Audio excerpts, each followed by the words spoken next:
Shabbat Shalom. Shabbat Shalom. I have a member of my family, and actually she gave me permission to say who it was, my wife Rachel. And she's someone who grew up with a very strong Jewish identity in Washington, D.C., as many of you, of course, know.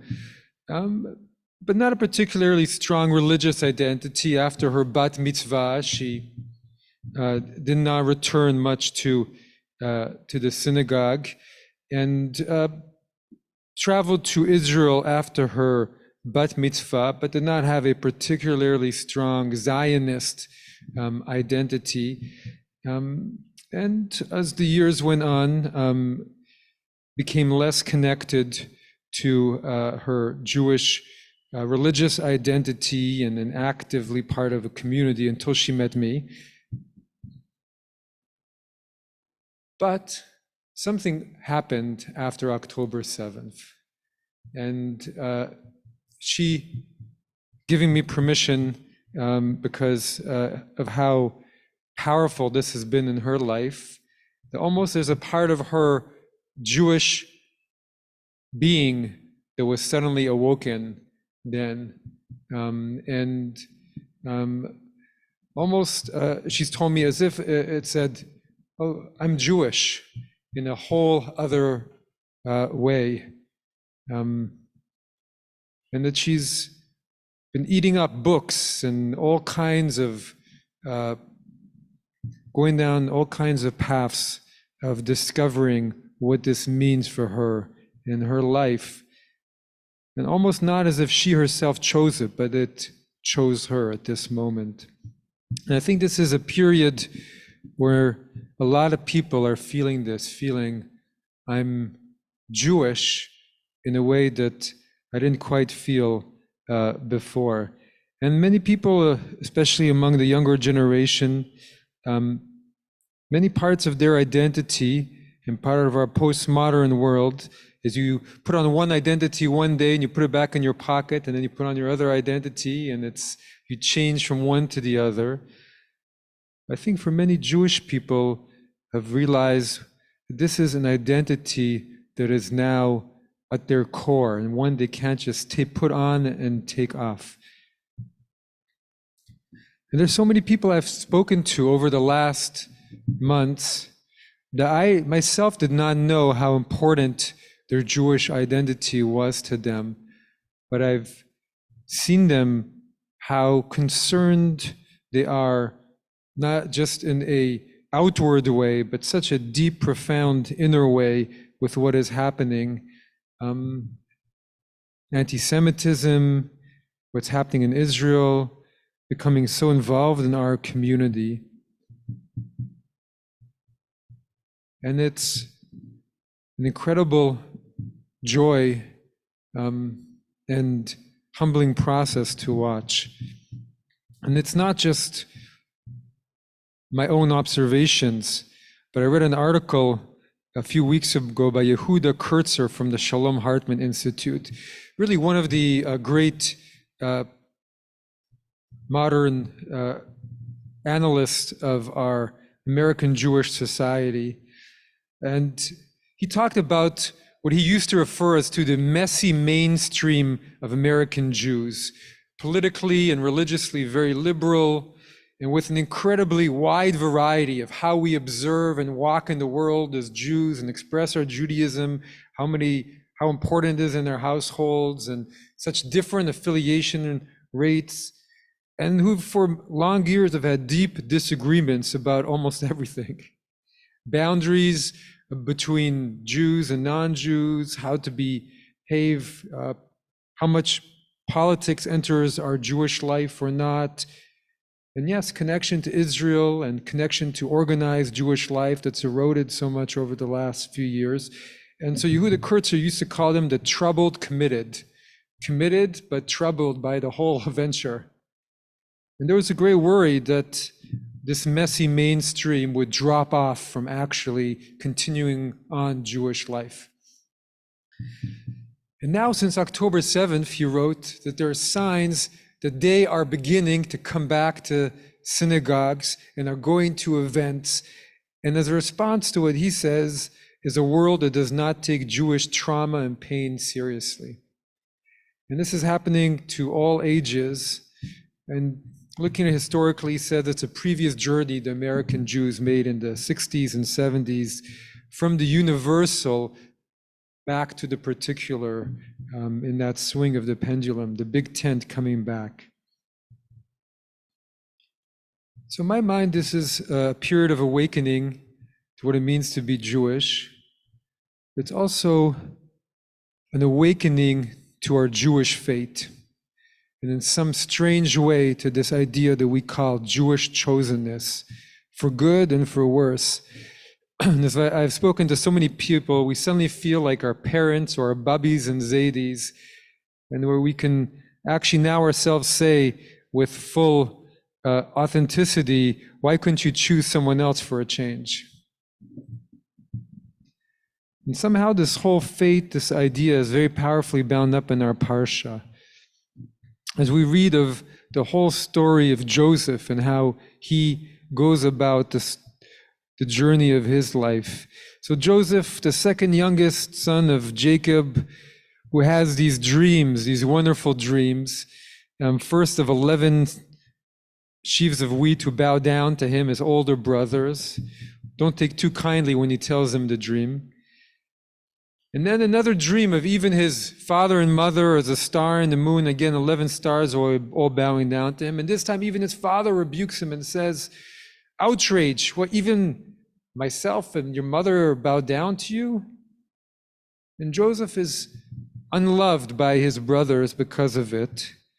And one fateful day, this is last week's parsha, his father sends him to go see to the peace of his brothers as they're tending the flock far away. And he meets a mysterious man on the way who points him to his brothers, to his fate. The rabbis say it wasn't a man, but the angel Gabriel. And there's such a powerful sense throughout Joseph's life, maybe even more than any of the other patriarchs and matriarchs, of a mysterious and strange fate that keeps coming back to him, whatever he does. When he arrives to see to the peace of his brothers, they attack him and they take his coat and they throw him in the pit. At that moment, he must have said, what kind of fate is this? How are these dreams ever going to come to be? And yet, we have to imagine, because of what happens and how he rises again and again, that he finds his self-belief in this difficult, challenging moment, and his belief that his dreams would come true, and that one day he'd find peace, and one day he'd find even greatness, and it would all come to be.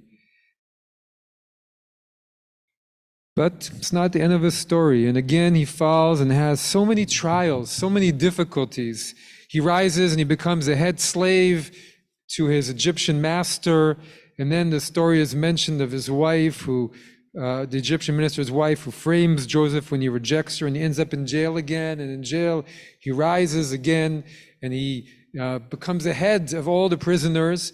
And then in jail also, after he interprets the dream of two political prisoners, hoping they'll help him get out, they forget about him too. And so Joseph is blessed, and he works hard every time to rise, and he puts everything he's got into it.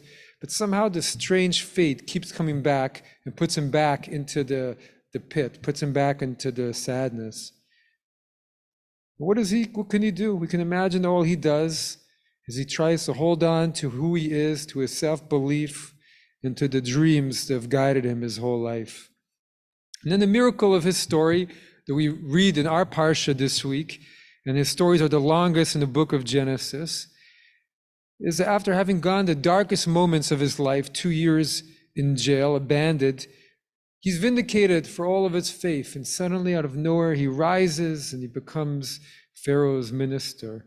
Not only that, but later he reconciles with the same brothers who threw him in the pit. And he says it wasn't just to guide you that this happened, but it was to guide all of us so that we could all live peacefully in Egypt. And it's in Egypt, we know what happens afterwards, but first he become a mighty nation in Egypt, in the wealth of Egypt. That somehow this unique fate that he has to live through, difficult but unique and beautiful, has a purpose to all of it. Not only to realize his dreams of his greatness one day, but also for his whole family to put into place one part of the divine plan. And so part of this concept that we call our chosenness, which is really a unique fate, is that we get taken to all these different places. We get taken to beautiful places, and we get taken to darknesses, for a very complicated fate and history. And we too have this challenge, how we can be guided by faith and belief, but also feel the beauty of our inner Jewish being become activated whenever we go through a powerful part of this, what we call the Pintele Yid, that we all have a little Jew inside of us. And then these difficult moments, suddenly it becomes a part of us that we're called to, no one that we even have much of a choice to, but suddenly just rises to the surface and becomes a voice beckoning us to our Jewish being and to our roots. And this is what we call Jewish chosenness in our role through history. And we keep thinking, it's come to an end, I get to choose to put it in my pocket one day and take it in and out. But somehow we keep going back to a full activation. And then we realize that our role through all of it is not to despair or to fear, not let it overtake us, but to do what happened to Joseph. Because I mentioned earlier that Joseph really was the same throughout all of it. But really, Joseph is not the same throughout all of his story. Joseph is not the same person. Really, he evolves. And every step, he has new clothes. And every step, he becomes a new person. And every step, he dreams activate in a little bit of a different way. And to hold on to that journey and to know that there are really beautiful parts of that journey where we say, those Nobel Prize winners and everything that's going well for us. And then there's times when it becomes flipped and it's all, what is happening to us? But to never close our heart to it and to hold on to being the people of Yosef, the people of dreamers. And we just finished Hanukkah. And one of the beautiful teachings about the light of Hanukkah is that there's two kinds of light, actually, that the mystics, especially the Kabbalists, talk about. There's an inner light and an outer light. And what is our inner light? Our inner light is the light that we already have. This is the place that we already live with day in, day out. It's who we are. It's what nourishes us throughout our life. But there's another light that they call the Or Makif, which is the surrounding light. And this light is a light that we can't quite grab. It's a light that we're always trying to go towards, we're always trying to reach, we're always trying to integrate and make part of our being. And that's actually an infinite process, a process of keep walking, trying to gather the light and taking one step forward and learning a little bit more and going deeper in who we are. And that's an infinite process because, we lit 8 candles, our menorah is full. And so we go on to a new menorah and we light all the 8 candles and a new menorah. We keep going on and on, discovering what it means to be ourselves as individual, ourselves as a Jewish person in this broken but beautiful world. And what keeps us going is that faith, the Jewish faith in our fate, and that through all of it will eventually come, there'll be no separation between ourselves and the blazing sparks within. There'll be nothing else. Even as we take our mysterious and strange but blessed fate and let it guide us to illumine our lives until we walk hand in hand with all other people in truth, in light, and in justice. Shabbat Shalom.